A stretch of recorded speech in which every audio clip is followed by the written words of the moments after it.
아, 이 전에 그림은 없었어요?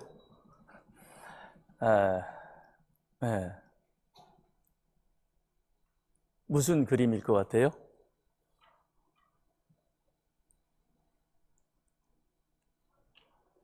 관심 없어요? 네. 너무 지나가 버렸네. 네.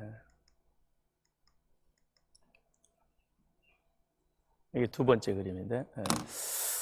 자, 네. 첫 번째 그림은 좀 재밌게 그려졌죠, 그죠? 재밌게 그려졌는데, 야곱이 형 에서를 만나는 장면입니다. 야곱이 형 에서를 만나는 장면이죠. 바단 아람에서 20년 동안 살다가 돌아옵니다. 돌아오는데 형하고의 문제가 해결되지 않으니 돌아오기는 오지만 마음 한켠은 상당히 무겁습니다.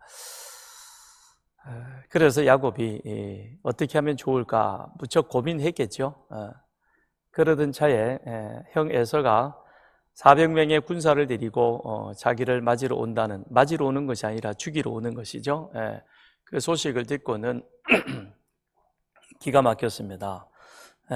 그래서 야곱이 밤새도록 야복강가에서 하나님 앞에 부르짖어 기도합니다. 하나님의 은혜를 구하며, 왜냐하면 야곱이 자신이 할 수 있는 일은 아무것도 없습니다. 형은 400명의 군사를 데리고 옵니다. 자기는 부인 4세, 그 다음에 아이들 11명. 그래 봐야 뭐 어떻게 하겠어요. 그리고 또 양치는 목동들이 없지 않아 있긴 있었겠죠. 그죠? 그러나 이들은 목동인 것이지 전쟁하는 사람은 아닌 것입니다. 그렇다면 그는 죽은 목숨과도 같은 것입니다. 그러니 야곱은 그가 할 수 있는 일은 다른 것이 아니었고 밤새도록 하나님 앞에 엎드려 부르짖어 기도했습니다. 그랬더니 하나님께서 야곱의 문제를 깨끗하게 해결해 주셨습니다. 형 에서와 이렇게 부둥켜 안고 화해의 기쁨을 나누는 그런 귀한 은혜를 이 야곱이 누리게 된 것이죠. 여러분, 우리에게 있어서 어떤 문제가 있든지 어떤 어려움이 있든지 우리는 하나님 앞에 엎드려 기도할 때에 하나님께서는 우리의 문제를 깨끗하게 해결해 주실 줄 믿습니다. 해결해 주실 뿐만 아니라 또한 우리로 하여금 승리의 열매를 맺는, 세상에서 말하는 소위 성공이라고 하는 그런 자리로 우리는 나아갈 수 있게 될 것입니다. 하만과 대적들에 의해서 꼼짝없이 죽임을 당하게 되었습니다. 더 이상 어떤 방법이 없었습니다. 그런데 하나님의 은혜로 대적 하만과 그 아들들, 그리고 그들을 추종하던 그 모든 세력들을 물리치고 모르드게와 에스더는 참으로 위대한 승리를 거두었습니다. 그래서 유다인들은 12월 15일 기쁨의 잔치를 베풀었고 서로 예물을 나누었고 가난한 자들에게 그 선물을 함께 나누어 주며 구제하면서 그 날을 대대로 지키게 된 것이죠. 이 놀라운 반전의 역사 속에는 모르드게와 에스더의 생명을 건 헌신과 그리고 하나님을 향한 절대적 믿음이 있었기 때문에 가능했던 것이죠. 바로 이 두 사람의 생명을 건 헌신, 그것을 통해서 하나님은 유다 백성들을 하만의 대적의 손으로부터 구해주는 그런 큰 승리의 열매를 얻게 된 것입니다. 그 승리의 열매가 이스라엘 백성들에게는 부림절이라고 하는, 부림일이라고 하는 아달월 14일과 15일 두 날을 그들은 절기로, 명절로 그렇게 지키게 된 것입니다. 여러분, 여러분 앞에 어떤 문제가 있습니까? 우리 나라의 문제로부터 시작을 해서 우리 가정으로, 그리고 우리가 감당하고 있는 그런 사업장이든 또는 내가 속해 있는 직장이든 또 자녀의 문제이든 품 안의 자식이지 그 다음엔 걷기 시작하고 말하기 시작하고 어린이집 가기 시작하면 엄마 말 잘 안 들어요. 그죠? 그리고는 요즘 사춘기는 몇 대부터 와요? 초등학교 5, 6학년 때부터 시작해서 중학교 1, 2학년이 제일 무섭다 그러더라고요. 여러분 길거리 가시다가 시커먼 옷 입은, 얘들은 주로 시커먼 옷을 많이 입어요. 또 시커먼 옷 입고, 그리고는 서너 명이, 대여섯 명이 이렇게 어두운 골목에 서 있으면 외면하고 지나가세요. 괜히 야 니들 거기서 뭐하냐 이렇게 했다가는 큰일 납니다. 사춘기가 그때 찾아와 가지고는 부모들을 참 힘들게 하는 그런 어려움이 있습니다. 더 나아가서 질병의 문제도 있고요. 이런저런 여러 가지 많은 문제들이 있습니다. 어떤 어려움이 있든지 여러분 하나님 앞에 나와서 하나님 앞에 내놓으면 우리 하나님께서 해결해 주시지 못할 문제가, 어려움이 없는 줄 믿습니다. 그 하나님께서 해결해 주시고, 그 다음 중요한 것은 하나님이 해결해 주신 그 은혜를 우리 한켠, 마음 한켠에 계속해서 잘 간직하는 것입니다. 잘 쌓아가는 것입니다. 그게 믿음의 능력인 것입니다. 다른 것 아닌 것입니다. 하나님이 주셨던 그 놀라운 은혜를 우리 속에 차곡차곡 쌓여놓고, 그리고 그것이 우리의 삶을 지탱해가는 힘이 될 때 바로 거기에서 믿음의 역사와 능력이 그 가운데 일어나게 될 줄 믿습니다. 그래서 모르드게는 하만을 물리친, 대적들을 물리친, 그리고 나서 그 다음 15일을 파티하는 것으로 끝나버리는 것이 아니라 뭐라고 말씀하고 있는가 하면, 이 날을 기억하여 아달월 14일과 15일을 너희가 이제는 대대로 기억하여 기념하여 지키라라고 그렇게 말하고 있는 겁니다. 즉 하나님께서 우리들 가운데 베풀어 주셨던 그 은혜를 기억하고, 첫째는 기억하는 것이 중요한 것이죠. 그리고 그 날을 기념하는 것입니다. 그 날에 내 자신을 새롭게 만드는 것입니다. 그리고 그 새롭게 되어진 모습으로 그 다음 우리 삶을 그대로 이끌어가는 것입니다. 이것이 중요한 것입니다. 그래서 오늘 모르드게는 참으로 중요한 명령들을 그와 그의 동족인 유다인들에게 그렇게 하고 있는 것입니다. 그래서 하나님이 우리를 구원하신 그 은혜, 하나님께서 내 삶 가운데 베풀어 주신 그 은혜, 그것을 우리는 언제나 항상 영원히 기억하는 자가 되어야 할 것입니다. 그것 잊어버리면 안 되는 것입니다. 절대 잊지 말고 영원히 기억하는 그런 자가 되길 바랍니다. 그게 바로 무엇이겠습니까? 초심을 잃지 않는 것입니다. 내가 처음 주님의 은혜 받았던 그 첫 은혜, 첫 기억, 이거를 계속해서 붙들고 나갈 때 그보다 더한 어려움이, 문제가 있어도 우리는 넘어지지 않고 반드시 일어나서 승리하는 자가 될 것입니다. 20절로 22절 우리 같이 읽겠습니다. 20절에서부터 22절까지 시작. 모르드게가 이 일을 기록하고 아하수에로 왕의 각 지방에 있는 모든 유다인에게 원근을 막론하고 글을 보내어 이르기를, 한 규례를 세워 해마다 아달월 14일과 15일을 지키라. 이달 이날에 유다인이 대적에게서 벗어나서 평안함을 얻어 슬픔이 변하여 기쁨이 되고 애통이 변하여 길한 날이 되었으니, 이 두 날을 지켜 잔치를 베풀고 즐기며 서로 예물을 주며 가난한 자를 구제하라 하매.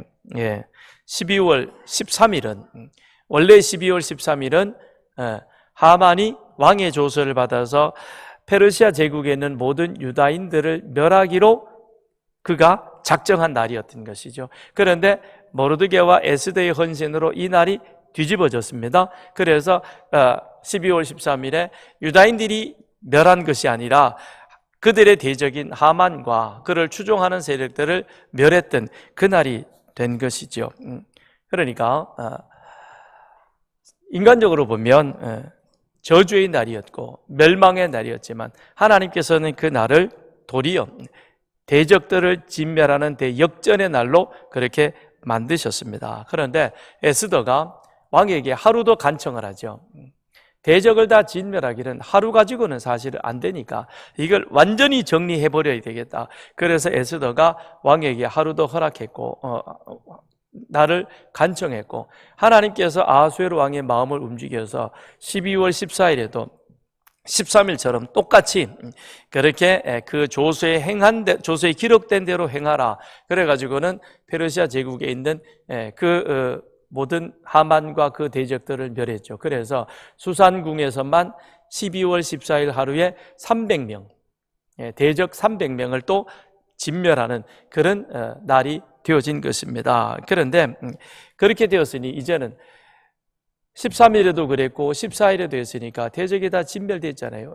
끝났을 터인데, 그런데 모르드게는 그것으로 끝나지 아니하고 15일에 여기 보면 20절에 이 일을 기록하고 각 지방에 있는 모든 유다인에게 글을 보내어 말하되 뭐라고 했느냐, 12월 15일을 명절로 삼아 지키도록 하되, 명절로 삼아 지키되, 그런데 그냥 하루로 끝나는 것이 아니라 21절 해마다 아달월 14일과 15일을 지키라. 해마다 반복되어지는 그와 같은 명절, 절기가 되도록 해야 한다라고 말하고 있는 겁니다. 왜 그랬을까요? 우리 인간은 참 편한 동물입니다. 망각의 동물이죠. 근데 안타깝게 받은 은혜는 쉽게 잊어버리죠. 그죠? 그때 내가 너 그렇게 커피 한 잔 사줬잖아요. 언제? 커피만 사줘서 그러나 봐요. 밥도 사주고 커피도 사주고 그 다음에 뭐 선물도 사줬으면 조금 기억할 수 있을 거예요. 그런데 내가 그 사람에게 한 번 실수한 거는 죽을 때까지 안 잊어버리죠. 그죠? 그때 내가 그랬잖아. 내가 그러더라. 야, 지금 한 번 더 얘기하면 100번이다. 언제 그랬나? 나 처음 얘기하는데 그래요. 아이고, 원수는 물의 색이라 그랬는데 원수는 바위의 색이고 은혜는 물의 색이어가지고 뒤집어졌어요. 그래서 내가 섭섭한 거는 두고두고 기억하고 잊을만 하면 끄집어내가지고 야, 그러고는 얘기를 하고, 은혜는 새카맣게 잊어버립니다. 근데 이걸 뒤집어야 됩니다. 잊어버리되 우리의 섭섭한 것, 그 다음에 뭐 실수한 것, 이런 것들은 다 잊어버리세요. 그리고 뭐만 기억하면 되겠어요? 하나님 앞에 받은 은혜만 기억하면 좋겠습니다. 하나님 앞에 은혜 받은 것만 기억하면 좋다는 것이죠. 야곱 보세요. 죽을 위기에 맞아가지고, 그렇죠. 형이 400명 데리고 와서 그를 쳐버리면 20년 동안 그가 물론 두 아내 때문에 14년이고 나머지 6년이었지만 아무튼 객지 생활 20년 동안 일구어 놓았던 그 모든 것들이 한순간에 없어지는 거죠. 그죠? 야곱이 죽으면 끝나는 거예요. 뭐를 가지고 있든 내가 죽으면 끝나는데 의미 없는 거잖아요. 그러니 야곱이 밤새도록 그냥 얼마나 땀과 눈물이 그 맨바닥 속에서 뒹굴었으면 그 다음날 형 에서가 볼 땐 이게 도대체 인간이냐 사람이냐 구분이 안 될 정도로 엉망이 되어 있는 것이죠. 그렇게 하나님 앞에 부르짖어 기도하며 하나님 앞에 매달렸던 야곱. 그런데 그 야곱이 하나님과의 20년 전의 약속이라면 어디로 가야 됩니까? 베델로 가야 돼요. 베델로. 그런데 그는 어디에 머뭅니까? 세겜에 머문 거예요. 왜요? 양치기 좋은 것 같고 괜찮은 것 같으니까 거기에 털썩 주저앉았던 것이죠. 자신이 어려움 속에 고향을 떠날 때에 하나님께서 나타나셔서 내가 어디 가든지 너와 함께 하리라, 이 고향 땅으로 다시 돌아오게 하리라, 그 약속대로 하나님은 돌아오게 해주셨고 눈앞에 있는 큰 어려움의 문제도 쉽게 뛰어넘을 수 있도록 만들어 주셨습니다. 그렇다면 당연히 마땅히 그가 가야 할 곳은 하나님의 20년 전 약속을 기억하고 베델로 올라가서 베델에서 하나님 앞에 단을 쌓아야 하는 것입니다. 그런데 야곱은 베델은 꿈에도 생각 못하고 어디에 주저앉아 버리냐? 세겜에. 세겜은 양치기에 좋은 땅이거든요. 괜찮은 곳이거든요. 그러니까 눈에 보기 좋은 대로 마치 롯이 아브라함을 떠나서 소돔 땅을 물이 많고 초원이 넉넉하여서 애굽 같은 그곳을 선택하여 갔던 것처럼 이 야곱도 거기에 털썩 주저앉았던 것이죠. 그런데 은혜를 망각해버리고 세상을 쫓아갔던 야곱은 그 다음엔 어떤 일을 당합니까? 지울 수 없는 큰 아픔을 그 안에 담게 되는 거예요. 자신만 그랬습니까? 자기 하나밖에 없는 외동딸 디나가 세겜 주장에게 성폭행 당했죠. 그것을 이유로 아들들은 할례를 끄집어내어 가지고는 세겜의 모든 남자를 도륙해버리는 끔찍한 살인 현장이 일어나게 되어집니다. 무서운 일인 것입니다. 어마어마한 일이 그 가운데 일어나게 된 것이죠. 왜 그랬어요? 은혜를 잊어버렸기 때문에 그런 겁니다. 은혜를 잊어버리면 이와 같은 큰 어려운 일들을 당하게 되는 것입니다. 그것은 미스바 세대의 이스라엘 백성들도 마찬가지였고, 그 다음에 다윗도 그런 삶의 나중에 어려움 가운데 처하게 되죠. 그러므로 우리는 늘 깨어서 뭘 기억해야 되느냐? 하나님의 은혜를 잊지 않는 자가 되기를 주님의 이름으로 축원드립니다. 우리는 너무도 쉽게 어렵고 힘들면 새벽에 나와가지고 그렇게 기도합니다. 그런데 조금 먹고 살만하고 편안해지면 언제 그랬냐는 듯 이 카페 저 카페 전전하며 돌아다닙니다. 그럴 시간에 하나님 말씀 읽고 기도하는 여러분 되기를 바랍니다. 그것이 내가 받은 하나님의 은혜와 축복을 계속해서 이어가며 그것이 더 나아가서 더 큰 성공으로 승리로 이어지는 그와 같은 열매를 맺어가기 때문인 것입니다. 그래서 모르드게는 이 사실, 인간이 가지고 있는 이 치명적인 약점을 너무도 잘 알고 있습니다. 그렇기 때문에 이 일을 기록하고, 무슨 얘기입니까? 우리가 지금 이루었던 이 승리들, 그것이 26절부터 자세하게 쫙 나와 다시 한번 반복해주고 있는데, 이 내용들을 기록을 하고 그 다음에 동족들에게 이야기를 합니다. 지금 우리 승리 얻었지? 너희들 내년 이맘때 되면 이거 다 잊어버릴 거야. 잊어버리면 안 돼. 내년 이맘때도 우리는 똑같은 긴장감을 가지고 하나님 앞에 나아가 엎드려야 돼. 그리고 기도하고 그 다음에 하나님 앞에서 다시 우리 삶을 되돌아보는 거야. 내가 은혜 받아서 여기까지 왔는데 1년 동안 어떻게 살았냐? 잘 살았느냐? 못 살았느냐? 되돌아보고 그리고는 다시 내 삶을 재정립하는 것입니다. 이러면 안 되지. 나 죽을 몸이었는데 그런데 하나님의 은혜로 살아났잖냐. 그러니 내가 계속해서 하나님의 은혜를 구하는 자가 되어야지. 지금 이렇게 내가 이런 상황에 처해 있을 때냐? 우리나라가 그랬죠. 아시아의 3마리 용 중에 하나라 그랬는데 그런데 일찍 샴페인을 터뜨려버리고 지금은 헤매이고 있습니다. 남의 회사에 대한 이야기는 안 하겠습니다만 여러분 다 나름대로 평가하겠습니다만 지금이 샴페인을 터뜨릴 그런 시기는 아닌 것입니다.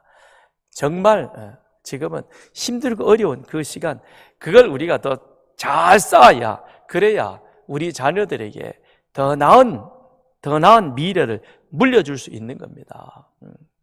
그걸 우리는 기억해야 하는 것이죠. 그래서 해마다 아달을 14일과 15일을 기억하여 지키라. 이 얘기는 무슨 얘기입니까? 모르드게가 모든 유다인들에게, 페르시아에 거하고 있는 유다인들에게 영적 안전장치를 착 채워놓은 거예요. 그래서 12월 아달을 12월 14일, 15일이 되면 이날은 우리가 하나님의 은혜에 구원받은 날이다. 다시 한번 이 날을, 우리 마음을 새롭게 하자. 그리고 새롭게 나아가는 것이죠. 그러므로 위기 때 하나님 앞에 부르짖는 것도, 그것도 아무나 할 수 있는 건 아닙니다. 이것이 위기구나, 내가 기도해야 되겠다, 깨닫는 자는 기도합니다. 그렇지 못한 사람은 얻어맞고 깨져도 그러느니 하고 그냥 지나갑니다. 안타깝지요. 기도하세요. 그거 지금 기도해야 됩니다. 그래도 그러고는 그냥 가지요. 그건 아닌 거예요. 그러니까 그 어려움 속에 하나님 앞에 나오는 것 귀한 것입니다. 그런데 그 다음 문제가 해결되어지면 그 다음이 더 중요하죠. 하나님이 이와 같은 일들을 이루어 주셨구나. 그러므로 내가 그걸 내 마음에 간직하고 이제는 어떤 일이 있어도 나는 다시는 그 길로 돌아가지 않을 거야. 어떤 일이 있더라도 나는 하나님의 은혜로 나아갈 거야. 결단하는 여러분과 저가 되기를 주님의 이름으로 축원드립니다. 그런데 그 은혜는 내 속에만 있어서는 안 됩니다. 은혜는 흘러가야만 한다는 것입니다. 23절, 22절 후반에서부터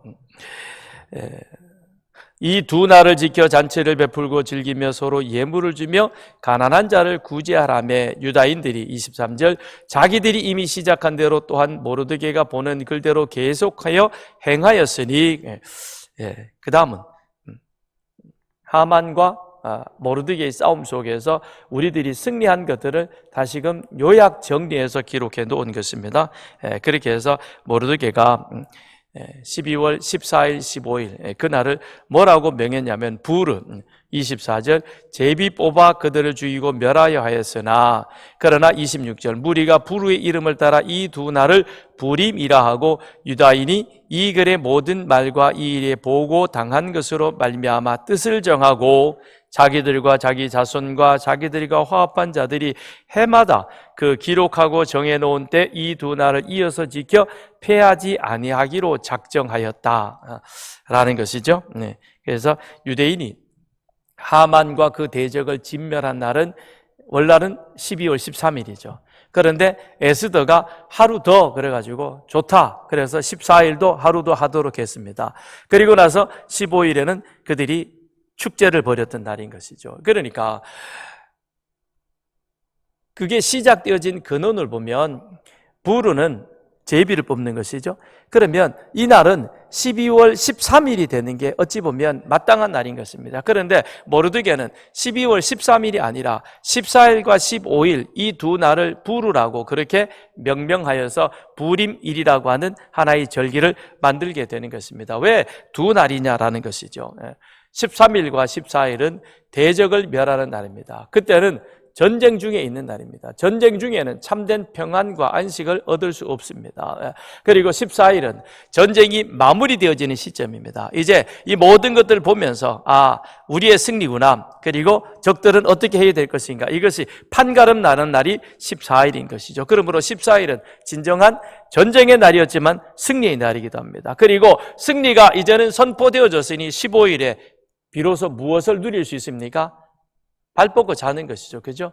적들 다 물리쳤고 우리가 진정한 승리니까 15일은 우리가 이제는 안식해도 되겠구나. 평안함을 누릴 수 있는 날이 15일이었다라는 것입니다. 그래서 14일과 15일, 14일은 전쟁이 결정되어지는 날이요, 승리로 결정되어지는 날이요, 15일은 그로 인하여 우리가 참된 안식을 누리게 되었으니 그러니 28절 각 지방 각급 각 집에서 대대로 이 두 날을 기념하여 지키되 이 부림일을 유다인 중에서 패하지 않게 하고 그들의 후손들이 계속해서 기념하게 하였더라.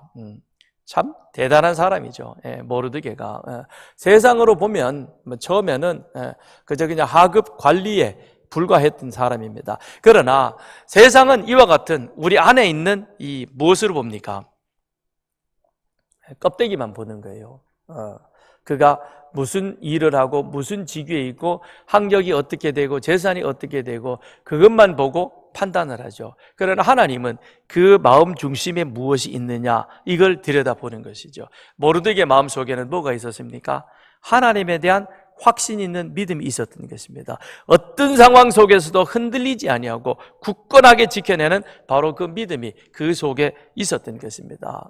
그런데 얕은 믿음이었다면 모르드게가 세상 말로 사람이 그냥 그저 그런 사람이었다면 승리하고 기쁘고 그 다음에 그가 하만에게 반지를 받아가지고 아하수에로 왕 다음과는 두 번째 자리에 2인자가 되었으니 하만처럼 거들먹거릴 수도 있었을 것입니다. 그러나 모르드게는 그런 것이 아니었습니다. 우리가 받은 은혜, 이 하나님이 우리에게 주셨던 이것, 어떻게 하면 나도 즐기지만 이 하나님이 우리에게 주신 것은 흘려보내기 위한 것이 아니냐. 그래서 이 부리미를 지키게 된 배경에 대해서 24절부터 26절까지 27절까지 쫙 설명을 요약해서 간단하게 해줍니다. 그리고 난 다음에 28절 모든 페르시아에 살고 있는 사람이 이 두 날을 불임일로 지키되, 그런데 어떻게 지키면 좋겠느냐, 그 지키는 방법이 22절 하반절에 나와 있는 것입니다. 그래서 잔치를 베풀고 즐기며 서로 예물을 주며 가난한 자를 구제하라.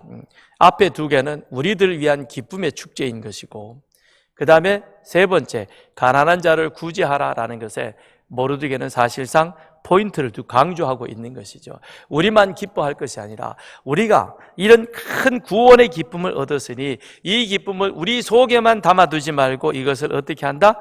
그걸 알지 못하는 사람들에게 그 은혜를 나누어 주라는 겁니다. 퍼주라는 거예요. 그것이 은혜가 흘러가도록 해서 그 사람들이 하나님이 참 구원자이시구나 라는 사실을 깨닫도록 하라는 것이죠. 그러니까 하나님이 이스라엘을 애굽에서 불러내셔서 시내산에서 제사장 나라 거룩한 백성됨의 계약을 맺습니다. 그런데 그건 가나안 땅 안에, 이스라엘의 영토 안에만 국한되어진 것이 아니라 제사장 나라 거룩한 백성이라고 하는 것은 그건 다름 아닌 하나님이 어떤 분이신가를 알고 내 삶 속에서 영과 진리로 하나님을 제사함으로 말미암아 주변에 있는 모든 사람들에게 하나님이 하나님 되심을 보여주는 것이죠. 그것은 오늘 신약 시대에 와서 예수 그리스도의 십자가로 구원받아 그리스도인 된 우리들은, 우리가 주일만 와서 이 자리에 모여가지고 예배드리고 흩어지는 이것으로 끝나는 것이 아닌 것입니다. 여기서는 한 주간 어떻게 내가 그리스도의 명령대로 살아왔는가 보고 대회인 것입니다. 그렇게 살면서 여기저기 깨지고 힘들고 어렵고 다시 영적으로 충만하는 시간인 겁니다. 그래서 예배 시간은 10분 전에 오십시오. 10분 전에 온다는 것은 내 안에 하나님의 은혜가 필요합니다라는 간접적 표현인 것입니다. 행동의 표현인 것이죠. 10분 전에 와서 오늘 본문의 말씀은 무엇이고 찬송은 무엇일까? 그리고 앉아서 찬송을 부르며 큰 소리는 안 부르고 그냥 속으로 이렇게 가사 보면서, 그 다음에 성경 말씀도 한번 읽어보면서, 그러면서 기도하십시오. 하나님, 오늘 어떤 은혜를 우리 강단을 통해서 우리에게 흘려보내실 것입니까? 제가 그 은혜 받기를 원합니다. 그리고 그 은혜대로 한 주간도 살아가겠습니다. 예배 시간 다 돼가지고 헐레벌떡 들어와가지고는 어디 앉아야 되지? 그러고 와서 은혜가 되겠습니까? 앉아가지고는 오늘 이쁘네? 앉아가지고 시끄럽게 떠들게 왁자지껄거리고, 이게 남대문 시장입니까? 조용히 받을 은혜를 묵상하고 조용히 하나님과 교통하면서 내 은혜의 그릇을 준비돼야 이 안에 하나님의 은혜가 채워지고, 채워져야 은혜가 흘러가는 겁니다. 채워지지 않으니까 흘려보낼 것도 없는 것이죠. 근데 이제는 채우십시오. 그래서 이 은혜가 세상으로 내 삶의 자리로 흘려 나가도록 해야 되는 겁니다. 그러니 여기서 은혜 충만히 받아가지고 가정에 돌아가서 자녀에게도 흘려보내고 남편에게도 흘려보내고 시댁에게도 흘려보내고 친정에도 보내고 두루두루 보내야, 그래야 야, 쟤 달라졌다, 우리 엄마 좀 다른데, 그 뭔가 도전이 있을 거 아니에요, 그죠? 은혜는 흘러가야만 한다는 것입니다. 그래서 이 두 날을 기념하여 지키라라는 것입니다. 기념하여 지키라는 것은 첫째는 자자손손 대대로 기억할 것이요, 오늘 우리만으로 끝나는 것이 아니라 그것이 가야 되는 거죠. 그러니 모세가 가나안 땅에 들어가는 이스라엘 백성들에게 뭐라고 얘기를 합니까? 너희 자손들에게 이 말을 너희가 길을 행할 때든 집에 앉았을 때든지 늘 가르치라 그랬죠. 안 가르치니까, 흘러가지 않았으니까 사사시대가 와가지고 나라가 분열되어지는 그런 일까지 일어나지 않습니까? 은혜는 흘러가야만 하는 것입니다. 우리 자녀들에게 믿음의 은혜가 흘러가야 될 줄 믿습니다. 그러므로 우리 가정은 바로 하나님의 은혜가 흘러가는 축복의 통로가 되어져야만 하는 것입니다. 은혜가 흘러가서 하나님의 은혜, 하나님의 축복이 무엇인가를 깨달으면 지가 알아서 공부합니다. 떠밀어도 안 가요. 공부 안 합니다. 은혜 알면 밤새도록 공부합니다. 은혜 모르면 밤새도록 핸드폰 켜놓고 엄마하고 싸우죠. 은혜를 흘려보내야 한다는 것입니다. 그래서 은혜를 흘려보내도록 하기 위해서 14일과 15일을 지키라 그럽니다. 그런데 가난한 자를 구제하라 그랬어요.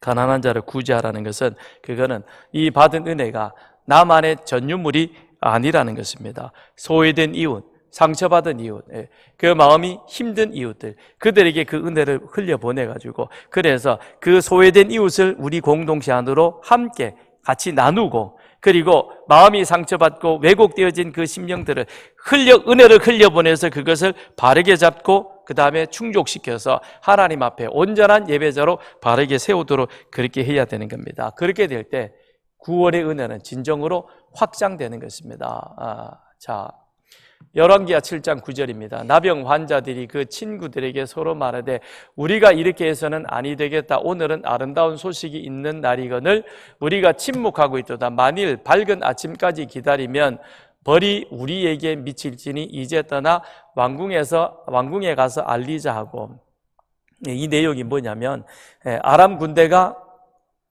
이스라엘을 쳐들어와 가지고는 엘리사 시대 때 그때 다 정복하고는 예루살렘 성을 예루살렘이 아니고 사마리아 성을 포위했습니다. 그런데 포위된 것이 오래되다 보니까 사마리아 성 안에는 양식이 없어가지고 사람들이 다 굶어 죽게 생겼습니다. 그래서 왕이 그 딱한 모습을 보죠. 그런데 엘리사가 말합니다. 내일 이맘때쯤 하나님께서 이 성의 이 기근의 문제를 해결해 주실 것이라 그럽니다. 그랬더니 왕의 신복 중에 하나가 그 말을 합니다. 하늘의 하나님이라도 하늘을 열어야 될 것이지 이게 어떻게 하루 하신거에 해결되냐라고 하나님에 대한 강한 불신을 드러내죠. 그랬더니 엘리사가 뭐라 그러냐면 너는 하나님을 못 믿으니까 내 앞에 양식이 태산같이 있을지라도 너는 그걸 누리지 못할 것이다. 하나님을 믿지 못하면 축복이 우리 앞에 산더미를 있어도 그걸 못 누립니다. 그러나 믿는 자는 하나님의 은혜를 누리게 되는 것이죠. 근데 정말 이 일이 벌어졌습니다. 어떻게 되어졌냐? 하나님의 방법이 기가 막히죠. 성 밖에 살고 있던 4명의 나환자들이 있었는데 그들은 이미 아람 쪽에도 속하지 못하고 사마리아 자기 동족에도 속하지 못하고 사마리아 성에 먹을 것이 없는데 이들에게도 먹을 것이 있겠습니까? 굶어 죽게 생겼습니다. 그랬더니 이들이 결정을 합니다. 우리 여기서도 굶어 죽고 성 안에는 어차피 안 될 것이고 그러니 아람 군대에 가더라도 포로로 붙잡혀 죽지 않겠느냐. 그러니까 죽을 때 죽더라도 우리가 아람 군대로 가는 게 좋겠다. 그리고는 신발을 질질 끌고 갔습니다. 그런데 하나님이 이 4명의 나환자가 오는 소리가 아람 군대에게 어떻게 들리냐면 어마어마한 군대 소리로 들리게 만드는 거예요. 그랬더니 아람 군인들이 걸어만 날 살려고 그러고 전부 다 도망가 버렸어요. 옛날 얘기 같죠, 그죠? 근데 이게 성경에 기록되어 있는 사실이라는 겁니다. 다 도망가 버린 거예요. 그러면서 음식을 다 놓고 간 거죠. 그러고 갔더니 보니까 군사는 하나도 없고 진지마다 그냥 먹을 것이 금은보화가 가득 있습니다. 그러니까 배불리 먹고 금은보화를 갖다 감추고, 아니 나환자들이 갖다 감추면 뭐 하겠어요, 그거. 그렇잖아요? 그러다가 문득 깨닫는 겁니다. 문득 뭐라고 깨닫느냐? 오늘은 어떤 날이냐? 아름다운 소식이 있는 날. 이 날을 우리끼리만 있으면 이건 날이 밝으면 알게 될 것인데 그때 이건 하나님 앞에서 사람들 앞에서 옳은 모습은 아니다. 어떻게 하냐? 우리 동족에 가서 알리자라는 것입니다. 그렇습니다. 은혜는 나누어야 하는 것입니다. 흘러가도록 해야 하는 것입니다. 그래서 모르드게는 이 은혜가 우리 자손들에게 이웃에게 흘러가도록 해서 그래서 여호와가 참 하나님이심을 그렇게 알도록 하자라고 그렇게 모르드게는 이 2날을 기념하여 지키라라고 명령하고 있는 것입니다.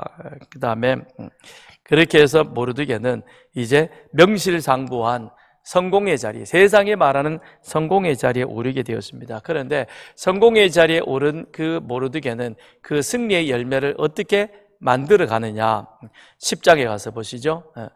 1절부터 3절. 아하수에로 왕이 그의 본토와 바다 섬들로 하여금 조공을 바치게 하였더라. 왕의 능력 있는 모든 행적과 모르드게를 높여 존귀하게 한 사적이 메대와 바사 왕들의 일기에 기록되지 아니하였느냐. 유다인 모르드게가 아하수에로 왕의 다음이 되고 유다인 중에 크게 존경받고 그의 허다한 형제에게 사랑을 받고 그의 백성의 이익을 도모하며 그의 모든 충족을 안위하였더라. 1절 2절은 모르드게가 페르시아 제국의 2인자가 됨으로 인하여 하나님께서 어떤 은혜와 축복을 누리게 해주셨느냐? 아하수에르 왕이 큰 축복을 받게 하였습니다. 뿐만 아니라 모르드게로 인하여서 그는 그의 지위가, 그 다음에는 3절에 보니까 자기 동족들 그리고 주변 사람들에게 그들을 진정으로 섬기는 그런 귀한 사명을 감당하게 되었다는 것이죠. 여러분, 성공이라는 것, 승리라는 것, 이것은 하나님께서 우리에게 주신 또 다른 사명인 것입니다. 그걸 우리는 잊지 말아야 되는 것입니다. 내가 누구보다 이 세상에서 더 나은 직급을 가지고 있다든지 더 나은 지위를 가지고 있다든지 내가 누구보다 연봉이 더 세다, 그건 그 사람 혼자 잘 먹고 잘 살라고 하나님이 주신 것이 아니라 그걸 통해서 하나님이 우리에게 또 다른 사명을 주신 것입니다. 그러니까 3절에 보면 유다인 모르드게가 아하수에르 왕의 다음이 되고 2인자가 됐잖아요. 그랬더니 그 다음에 이 모르드게를 통해서 이루어진 일이 어떻게 되었습니까? 하만은 자기 지위를 더 견고히 하려다가 장대에 매달려 비참한 종말을 맞이했지만, 그러나 모르드게는 허다한 백성에게 사랑을 받고 백성의 이익을 도모하며 그의 모든 종족을 안위하였더라. 그에게 주어진 그 자리를 자기의 지위를 견고하게 하는 그것이 아니라 그로 인하여서 더 많은 사람들을 섬기는 그와 같은 자리에 나아갔다는 것입니다. 진정한 성공은 하나님이 우리에게 주신 또 다른 사명, 더 많은, 더 어려운, 더 힘든 사람을 섬기라고 주신 그와 같은 섬김의 자림을 우리는 기억해야 할 것입니다. 그러므로 하나님께서 우리에게, 여러분에게 더 큰 건강을 주셨습니까? 섬기라는 것입니다. 더 많은 물질을 주셨습니까? 나누라는 것입니다. 한 가지만 말씀하고 마칠게요. 저희 교회 카페 오병이어가 있습니다. 여러분들이 이 예배가 끝나고 나서 거기서 커피 한 잔 마십니다. 제가 홍보 요원 노릇을 많이 합니다. 저희 가면 목사님 차 한 잔 하세요 그런다고 해서, 그래서 어떤 데는 저는 석 잔도 마십니다. 매상을 올려주기 위해서. 그런데요, 올해부터 조금 카페 정책을 제가 조금 바꿨어요. 그래서 카페 운영하시는 분들에게 여기에 들어오는 수익금을 교회로 드리지 말고 필요한 곳에 잘 흘러갈 수 있도록 그렇게 했으면 좋겠다. 그래서 지난번에 선교사님 그 사고 났는데 치료비가 없어가지고, 그래서 거기도 나가고, 방송선교회 송신탑 세우는 그 일에도 작지만 오병이가 좀 했으면 좋겠다. 그리고 얼마 전에 어느 목사님이 60에 은퇴를 하셨습니다. 시골 교회를 섬기셨는데 본인도 교회도 여러 가지 어려워서 결단을 내고, 그런데 그 가족이 지금 목사님은 저쪽 안산에 가 계시고 사모님은 원북에 계시고 아들은 저기 공주대학에 다니고 뿔뿔이 흩어졌어요. 그 소식을 제가 우연히 듣게 되었습니다. 그리고는 카페 운영진들하고 의논을 했어요. 이런 일이 있는데 어떻게 했으면 좋겠느냐 했더니 그 대학생에게 장학금을 좀 줬으면 좋겠다 그러더라고요. 그래서 그러면 한번 연락해보자. 그래서 그 친구한테 재학증명서를 받고, 이미 학기가 다 끝났죠. 그래도 우리가 일단 알게 되었으니까 마음을 우리가 결정을 했으니까 장학금을 좀 전달하는 것이 좋겠다. 그래서 지난주에 아마 카페에서 장학금을 그들에게 전달했나 봐요. 그랬더니 어제 그 목사님이 전화가 왔어요. 목사님 어떻게 알고 그렇게 했습니까? 그래서 아니 나도 우연히 알게 되었고 내가 한 건 아니고 우리 교회 카페에서 교인들이 십시일반 그렇게 커피 마셨던 그 가운데서 남은 수익금이 그렇게 다운이한테 흘러간 것 같다. 그래서 열심히 하면 좋겠다. 너무너무 감사하다고 전해달라고 그런 이겁니다. 하나님 우리 교회에 카페를 주셨습니다. 교회 넓은 터를 주셨고 우리에게 또 그런 은혜를 베풀어 주셨습니다. 이건 뭡니까? 섬기는 겁니다. 서산을 섬기고 어려운 사람들을 섬기고 그리고 하나님을 섬기라고 주신 그와 같은 사명인 것입니다.